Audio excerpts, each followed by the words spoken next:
ഇറാന് നേരെ അമേരിക്ക നടത്തുന്ന ആക്രമണങ്ങൾക്ക് തിരിച്ചടിയായി ഞായറാഴ്ചയും കുവൈറ്റിലേക്ക് ഇറാന്റെ ആക്രമണം. മിസൈൽ, ഡ്രോൺ ആക്രമണങ്ങളെ പ്രതിരോധിച്ചതായി കുവൈറ്റ് ആർമി അറിയിച്ചു. അതേസമയം കുവൈറ്റിലെ ഊർജ്ജ ജല പ്ലാന്റിന് നേരെ തുടർച്ചയായുള്ള ആക്രമണത്തിൽ ആശങ്ക വ്യാപകമാണ്. ഞങ്ങളുടെ ദുബായ് ബ്യൂറോയുടെ റിപ്പോർട്ടിലേക്ക്. കുവൈറ്റിലെ 2 US സൈനിക താവളങ്ങൾക്ക് നേരെ ഡ്രോൺ ആക്രമണം നടത്തിയതായി ഇറാൻ സൈന്യം അറിയിച്ചു. ഇറാന്റെ ഔദ്യോഗിക ടെലിവിഷൻ ചാനലാണ് സൈന്യത്തിന്റെ പ്രസ്താവനയെ ഉദ്ധരിച്ച് വാർത്ത പുറത്തുവിട്ടത്.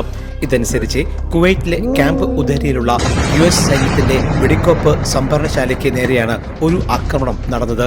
മറ്റൊന്ന് അലി അൽ സലേം വ്യോമത്താവളത്തിലെ പാട്രിയറ്റ് റഡാർ സംവിധാനത്തിനും വ്യോമ നിരീക്ഷണ റഡാറിനു നേരെയും ആക്രമണം നടത്തിയെന്ന് ഇറാൻ അവകാശപ്പെട്ടു.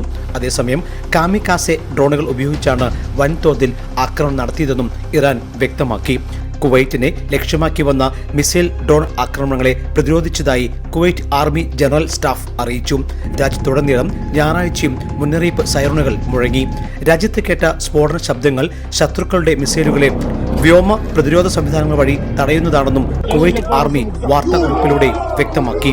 അതിനാൽ ബന്ധപ്പെട്ട അധികാരികൾ നൽകുന്ന സുരക്ഷാ നിർദ്ദേശങ്ങൾ പൂർണ്ണമായും പാലിക്കാൻ പൊതുജനങ്ങളോട് കുവൈറ്റ് അഭ്യർത്ഥിച്ചു. അതേസമയം കുവൈറ്റിലെ ഊർജ്ജ ജല പ്ലാന്റിന് നേരെ തുടർച്ചയായി ഇറാൻ ആക്രമണം നടത്തുന്നതിൽ ആശങ്ക വ്യാപകമാണ്.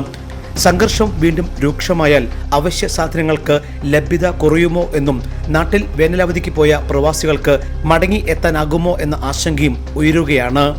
Elvis Chummar, Jaihind news bureau, Middle east.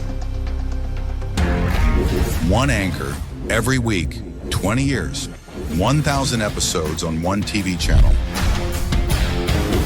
Middle East this week, an Elvis Chumar TV show. Exclusively on Jayhind TV. Stay tuned for the 1,000 countdown.